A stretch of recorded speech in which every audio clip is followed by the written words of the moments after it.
Estamos comiendo las mesas, dijo Ascanio. Eneas rió divertido, pero luego enmudeció de repente y se alzó, repitiendo las palabras de su hijo. Los jefes dejaron de comer y lo observaron. Esta es el hambre a la que se refería, dijo Eneas, la que pondría fin a nuestros duelos, la profecía de la arpía. Comprendiendo sus palabras, todos se levantaron estremecidos, mirándose unos a otros. Tomándose de los brazos, Eneas abrió los brazos triunfante. Salve la tierra y el hado que me tenía reservada. Por fin hemos llegado. Rápidamente se difundió entre los troyanos aquellas palabras. Aquel era el paradero. Habían llegado el día de triunfar. Esta era la ciudad prometida. Llenos de gozo alzaron gritos de alegría a los cielos. Repusieron de vino cada copa y el almuerzo se transformó en un festín que prosiguió durante horas y horas. Y luego, al caer la noche, continuaban aún en el festín cuando la aurora del día siguiente alumbró la tierra con sus rayos de oro. El campamento crecía día a día alrededor del estuario. Las patrullas traían informes tranquilizadores. No había gente belicosa en las cercanías y la vida parecía transcurrir en paz entre los pueblos del río. Ahora bien, eran todas ellas poblaciones pequeñas, tributarias posiblemente a alguna mayor. Era al ejército de la capital, en todo caso, al que deberían temer. Hacia el norte se levantaba una ciudad esplendorosa, cuyas murallas parecían sólidas y fáciles de proteger, con guardias apostados en las puertas. A pesar de tan poderosas defensas, sin embargo, sus habitantes no mostraban intenciones agresivas. Convencidos de que las angustias del viaje y la guerra habían terminado para siempre, los troyanos se esforzaban por hacer crecer el asentamiento. Rodeando el perímetro, habían cavado un foso y una empalizada con maderos y puntas erizadas, como cerdas de un jabalí gigantesco. Algunos edificios se alzaban con una fachada de piedra. Las tiendas militares eran surtidas poco a poco por chozas bien construidas, sólidas, que daban a todos la dulce impresión de tener un hogar. Los campos en derredor eran fértiles. La tierra se desmadejaba en húmedos y oscuros terrones al paso del arado, nutrida por el agua del río. Pero aquella vida de agricultores no podía ser todo, pensaba Eneas. En su rostro no se reflejaba la alegría a la que todos iban abandonándose, los demás y todos aquellos, día con día. Había venido a fundar una nueva Troya, no a cultivar un pequeño pueblo. En la asamblea de jefes militares, las patrullas reportaron que habían avistado exploradores de la ciudad en las inmediaciones del asentamiento. Los espiaban. Cundió la preocupación entre los reunidos, pero Eneas quiso tranquilizarlos. Si habían enviado exploradores, entonces ya estaban al tanto de sus pacíficas actividades, de sus pobres defensas, y sin embargo los habían respetado. Desconocían la sangre que corrían por las venas y el destino aciago que los harían llegar hasta allí. En suma, juzgaban, no parecían hostiles. Si nos espían, les preocupamos, y si les preocupamos, no debemos preocuparnos por ellos, dijo Eneas. Ordenó a sus hombres que, en caso de encontrarse con exploradores de la ciudad, no se enzarzaran con ellos en combate a menos que fueran atacados primero. Todos los jefes estuvieron de acuerdo, sin saber lo que verdaderamente se preguntaba Eneas. ¿Qué era? ¿Sería aquella ciudad la del rey cuya hija desposaría? Una tarde, cuando la luz del ocaso iluminaba el río con sus cálidos tonos, una patrulla dio aviso de que se aproximaba una comitiva que venía desde la ciudad. La silueta de un jinete noblemente ataviado con escolta no tardó en dibujarse en el horizonte. Los vigilantes siguieron con sus ojos aquella imagen que iba tomando forma. Eneas ordenó que se abriera la puerta de la empalizada a la comitiva y que condujeran al dignatario al edificio inacabado que albergaba la asamblea. Sentado sobre uno de los bancos, como sus caudillos a la espalda, el jefe de los troyanos se dispuso a recibir al heraldo. Cuando éste entró en la sala, protegido por una escolta, vio que su gesto era curioso y benévolo. «Vengo en paz, me envía el rey latino». Eneas se quedó sin aliento. Bien podía ser el tal latino el buen rey que le hablaba a su padre. Ofreció asiento al visitante frente a él y con un gesto lo invitó a hablar. «Os hemos observado desde que desembarcasteis en esta zona del río Tíber», dijo el heraldo. «Si habéis decidido quedaros en estas riberas, nada tenemos que decir, salvo que faltan aquí gentes pacíficas, constructoras y nobles, y sobran caudillos salvajes y con afán de despojaros de esto en guerra. Buscamos tierras para asentarnos con vuestro pueblo, no para conquistarlo. Lejos de nosotros está ese desdoro que el reino paga con su nombre. Si tal es vuestra intención, os pide latino conocer a vuestro caudillo o rey en una cena y en un recibimiento en el palacio, pues siempre está dispuesto a discutir una alianza entre hombres de paz». Eneas inclinó la cabeza, indicando que se sentía tremendamente honrado.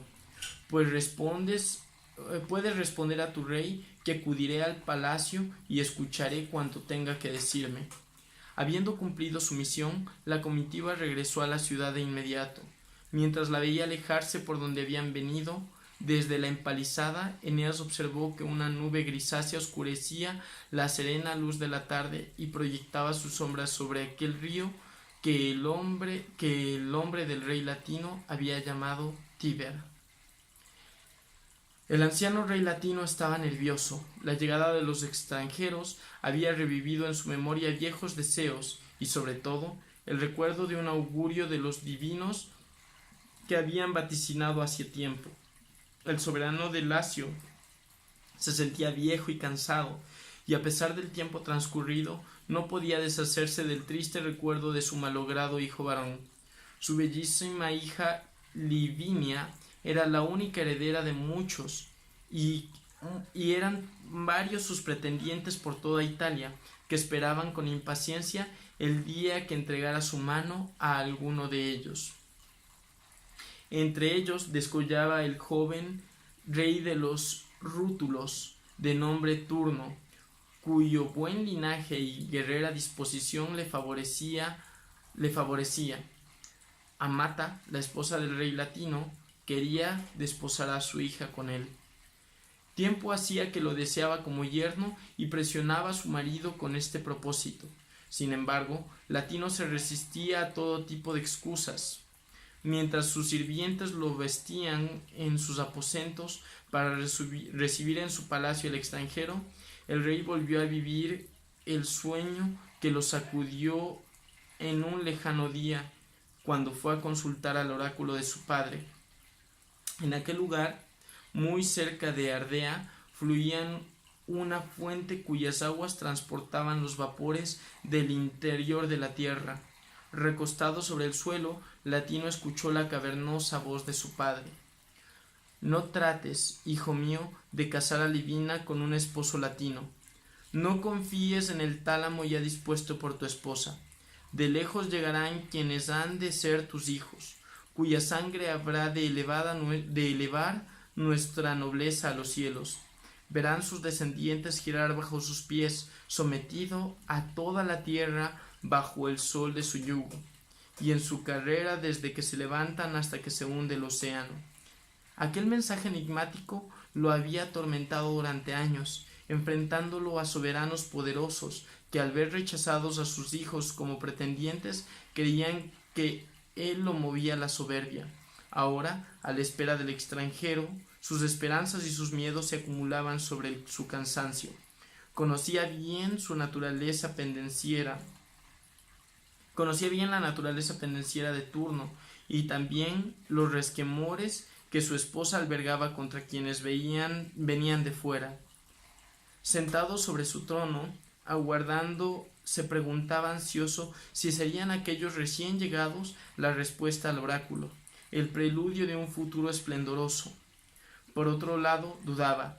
¿Sería capaz de entregar a su bella hija, la luz de sus días, a cualquier jefecillo guerrero que viniera de tierras lejanas con promesas? Deseaba preservar su reino tanto como darle nueva vida. Su único anhelo era encontrar el modo de conseguir ambas cosas. Al abrirse las puertas de la sala de audiencias, su ánimo atribulado se llenó de un repentino calor. Delante de él avanzaba un hombre con paso firme, temible y audaz como regio león. Sus ojos eran como dos antorchas iluminadas de noche, tan penetrantes como sensibles. Su porte proclamaba al mismo tiempo fuerza y serenidad. Seguido de una escolta que iba ataviada de manera troyana, se detuvo a los pies de la escalinata e inclinó la cabeza ante el trono. Latino se sintió repentinamente relajado en su presencia, pues le daba la impresión de encontrarse ante un igual en grandeza, un caudillo que irradiaba una fuerza de voluntad tan contagiosa que él mismo tenía la impresión de que ante él recuperaba el vigor de antaño. «Bienvenido, extranjero», exclamó alborozado. «Te ruego que nos digas quién eres y a qué has venido a esta tierra de Italia». Eneas llevó la mirada al suelo. Le invadía una poderosa emoción al volver a traer a su mente el saqueo de Troya, las penalidades en el mar, la muerte de su padre, de su esposa. Los latinos se admiraron al ver que sus ojos se humedecían. «He oído que eres rey bondadoso, que buscas amistad con pueblos que se proponen nobles empeños. Debes saber que vengo con los míos navegando a lo largo de vastos mares, buscando asilo para sentar a nuestros dioses patrios. Una faja de tierra en la que nadie nos dañe, y agua y aire abierto de par en par para todos. No por azar, sino deliberadamente hemos llegado aquí. La voluntad de los dioses nos ha hecho buscar estas costas y no otras, porque de aquí salió nuestro antepasado Dárdano». A su señal, la escolta dejó en el suelo una caja de bronce que abrió despacio para que nadie se alarmara. «Estos míseros restos de mi pasada fortuna te los ofrezco a ti, rey. Soy Eneas troyano, desterrado de un imperio, hijo de Anquises y de la divina Afrodita». Toda la sala quedó enmudecida al oír aquel nombre y linaje. Eneas sacó algunos objetos del interior de la caja. «Este es el vaso de oro con que mi padre vertía en los altares de sus libaciones. Este, el cetro que empuñaba nuestro rey Príamo, el monarca de la Tróade, cuando dictaba leyes o presidía la asamblea. Lo encontré junto a su cuerpo decapitado». Así siguió mostrando las maravillas, enumerando sus propiedades, y aquel descendiente de dioses y héroes ante una audiencia atónita. Pero Latino no lo escuchaba, pues sólo pensaba en que al fin cesarían sus tribulaciones. Eneas, el troyano, era el hombre que predijo su padre, el yerno prometido por los hados, aquel que habría de llegar de un país extranjero, el que tendría una descendencia egregia y que habría de adueñarse de todo el orbe de la tierra. Cuando Eneas acabó su imponente presentación, Latino se alzó de su sitial arrebatado de gozo. Descendió los escalones del trono y se detuvo delante del héroe. Tomándolo por los brazos, exclamó: «Bienvenido seas, Eneas de Troya. Mientras viva Latino, conseguirás aquí lo que anhelas». Exultante se volvió hacia los suyos y prorrumpieron los gritos de alegría. Bien sabía que, con aliados como aquellos, no habría pueblo en Italia que pudiera doblegarlos. En el palacio, el banquete estaba en su punto más intenso. Latino y Eneas habían compartido comida y bebida, felices ambos de poder dar cumplimiento a los presagios que habían conseguido sus vidas, que todavía no habían confesado mutuamente, pues los dos pensaban que ya habría tiempo. Sentado al lado de su madre, la hermosísima Lavinia, apenas una muchacha, no podía evitar mirar de soslayo al troyano. Veía en él a un héroe valeroso y esforzado, al hombre idóneo con que ella podría iniciar un linaje. Pero, ¿sería capaz de amarlo? Nada se había hablado todavía, pero bien conocía ella los proyectos de su padre, que tal vez el troyano ya sospechaba, pues no cabía duda. Veía a la muchacha que había reparado en ella. Eneas fingía no estar atento a sus miradas mientras hablaba con el rey, pero había quedado cautivado por la belleza y la discreción de la hija del monarca apenas la vio entrar en la sala. La prudencia era obligada. Así lo entendía el héroe, porque advertía también un rostro desencajado, un alma en pie de guerra. La reina Amata, que se interponía ingenuamente para impedir que se vieran. Eneas sentía la furia que bullir en el alma de la reina. Había oído que no deseaba a los extranjeros y que al conocer el linaje de sus invitados había recordado de él la traición de París, que había iniciado una guerra. Al parecer, la reina defendía la pretensión de un caudillo de Italia como con un ánimo belicoso. Era el mismo que se encontraba allí, entre otros invitados, de nombre Turno. Reinaba entre el pueblo de los rútulos y tenía su capital en Ardea, al sur de allí. Encabezaba una liga de pueblos itálicos que se habían pretendido unir al latino mediante el matrimonio con Lavinia. Corpulento y de rasgos toscos, parecía poco dispuesto a aceptar de buen grado el rechazo de sus deseos. Eneas sentía asimismo sus ojos estudiándolo, investigándolo de maneras. Aquella confluencia de miradas, pensaba el héroe, tenía en el centro al latino, sin que ninguna se detuviera en él. De ese modo, el rey se convertía en una sombra presente pero fútil. Vencido por el cansancio, el rey se retiró de pronto a sus habitaciones para encerrarse en ellas. Su esposa propuso hablarle en privado, pero él no quiso escuchar. Molesta, Amata disculpó a su hija y le mandó a recogerse a sus aposentos. En cuanto la princesa se hubo ausentado, Turno se alzó de su asiento y mirando a sus hombres les ordenó que lo siguieran. Rodeado por ellos, salió de la sala a toda prisa. Los troyanos, ajenos a esa partida, disfrutaron de todo el vino que tenían antes de dar por acabada la fiesta. Cabalgando lentamente sobre su caballo, una vuelta al asentamiento con sus hombres a la saga, Eneas observaba los paisajes de Lacio. Contemplaba las cañas alrededor del cauce del Tíber y un espectáculo, había descubierto, llenaba la tranquilidad de su ánimo esforzado. Sentía ya que aquel era su territorio y que había de ser de él y de sus descendientes. Los viajes habían acabado. Se planteaba ante ellos un trayecto muy distinto, sin naves, ni bajes, ni caminos. Cerró los ojos y respiró hondo el aire de aquellas riberas hermosas y exuberantes, decidiéndose convencido de que si su pueblo había tenido la fortaleza necesaria para realizar una travesía inconcebible, sin duda tendría el empuje de exhibir aún más esta naturaleza suya en la lucha que estaba por comenzar y que alcanzaba aquella tierra, la nueva Troya. Fin. Se acabó. Bastante largas, promete definitivamente una segunda vuelta. En cuanto Gredos publique la vuelta o la continuación de esto, la seguiremos leyendo y haremos análisis de otro tipo de cosas, pero definitivamente es solo una primera parte. Gracias, hasta luego.